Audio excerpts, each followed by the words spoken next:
What's going on? Karma Cashflow here, and welcome to another video. If this is your first time here and you want to learn how to build multiple passive income streams online, start now by subscribing and clicking on the bell icon so you don't miss anything. Now, before I start, let me say this. You want to stick around through this entire video right until the end.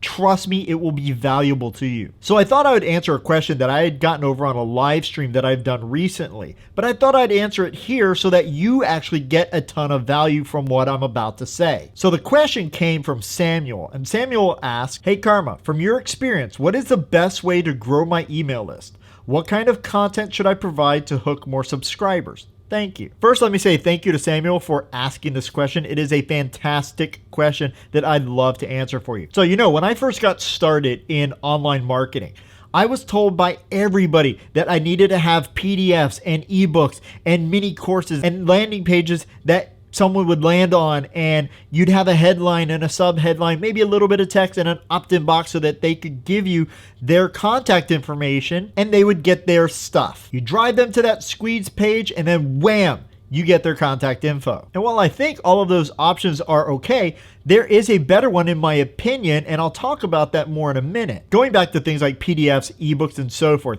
they're all great ideas. Checklists are great. Resource sheets do really well. And of course, ebooks and stuff like that with great content do well as well. And I've had a lot of success with them. In fact, the majority of my time spent online building online businesses have been spent building out these exact same things. But slowly but surely, I've been pulling back and moving to a new way of doing things, a better method of doing things. You see, all of these baits, or what we call lead magnets, are all doing one simple thing. They are asking the person, the lead, for their contact information without ever giving them any amount of value up front first. They use scare tactics and scarcity and countdown timers and NLP and manipulation tactics in order to get the contact information onto their crappy email list, in order to shove one sales pitch after another down their throat. This way of doing things is not the best option. It's funny. I've known about this new way of doing things for like 6 years now, and yet somehow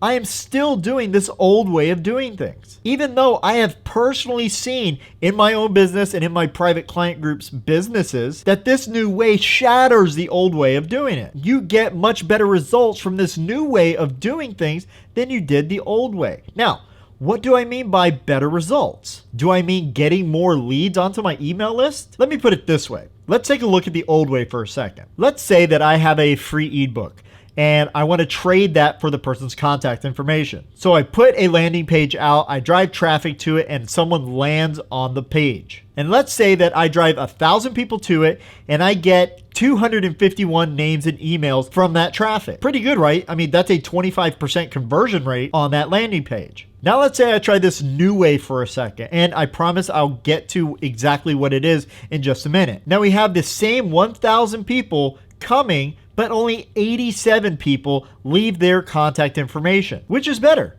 I mean, the answer is it kind of depends. What are you looking for? Are you looking to just build your email list for no apparent reason, like all the gurus out there are trying to tell you to do? You see, there are 10 times the bigger quantity of leads in the first way of doing things, the old way of doing things. But the quality of the leads in the new way of doing things is 10,000 times better. This is an exact scenario that played out just a few years ago. We tried both ways of doing this. We tried the old method of doing things where we drove someone to a landing page in exchange for their contact information, and then we tried this new way. Again, I'll get to it in a second. Now, once they were on the email list, everybody, no matter which way they came in, went through the exact same funnel. They went through a 5-day SOS, or what we call a soap opera sequence, and then after that, they went through a product launch sequence. And that product launch sequence lasted 9 days. Now, the people that came in on the first way, the old way of doing things, where they dropped in on a landing page, they put in their email, and then they got their thing. Then they've gone through the SOS,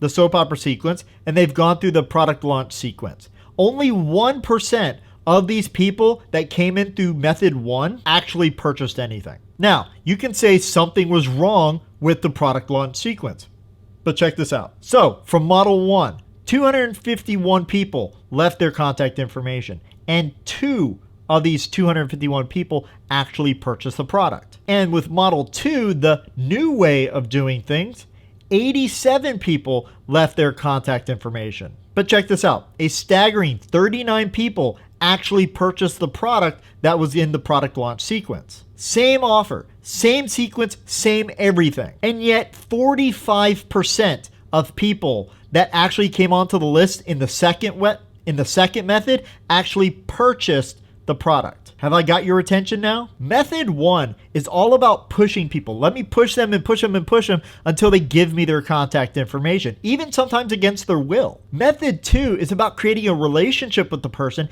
and pulling them towards you. They want to come with you. And it's not about talking to everybody. It's actually quite the opposite. It's about repelling the people that you don't want to do business with. So only the people that are on your list really want to be there. They have made a connection with you that maybe they don't even understand. You speak to them on a different level, almost like they absolutely have to be there. They have to get your emails. They have to listen to you. They are practically compelled to. And not because of some freebie that you offered them up front like in method 1, but because of the attraction of further value down the rabbit hole. Now, I learned this method directly from Andre Chaperon in the course Sphere of Influence. And actually right now, Sphere of Influence, his course Sphere of Influence and Autoresponder Madness are actually up for sale right now, and you can go check them out at the link down in the description below. Now, let me say this. I get absolutely nothing from telling you about it. Nothing. No affiliate income, nothing. I just think that they are the 2 best courses I have ever purchased in my entire life. And I think that everybody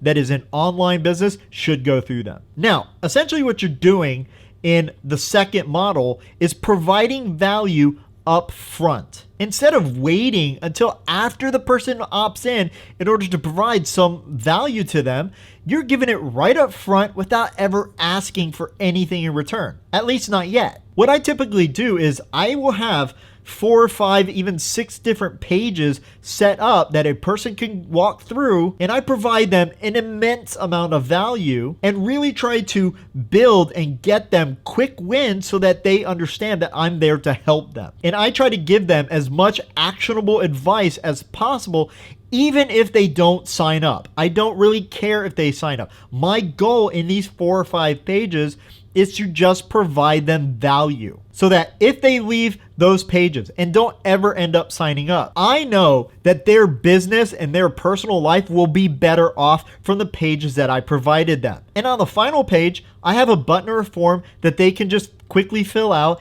if they want more information. Now, I have a question for you. How many people, what percentage of the people that land on the very final page do you think actually put in their contact information? 5%? 20%? 50%? What do you think it is? No, not every single person is going to do it. But would you believe that a staggering 91% of people that actually land on the final page actually put in their contact information? 91%. And that's not the total amount of people that landed on the first page. That's only the people that landed on the last page. 91% of those people actually gave us their email addresses. It is insane the amount of impact that you can have on a person if you just provide value up front, and a tremendous impact that it can have on your own business should you do that. I myself am implementing this more and more every single day, and I don't know why I haven't done it previously and just completely phased out the original model, but it is something that I am eventually getting rid of that first model and going more toward this second model. And really, I think you need to do the same. You need to provide upfront value. Stop doing these single page landing pages where you're driving people to in order just to collect their email address. Give them value. Maybe it's a video. I like to write, so I do 4 or 5 different pages where I have exact specifications, what each page is and what it's for, that I just lead a person through. So here's what I want you to do. I want you to create 3 pages. And in those 3 pages, I want you to provide insane amounts of value. Provide them quick wins. Focus on solving a singular problem for a person that you can get them that quick win on. Then on the last page, put a button with no high pressure sales tactics in order for them to click on it and give you their contact information. If you do things this way, I promise you it will not be a fair fight for all your other marketing competitors out there. Now, if you haven't done it already, go ahead, click the subscribe button, and don't forget to hit that little bell icon so that you get notifications of upcoming videos. And remember, you are just one cash flow stream away from financial freedom.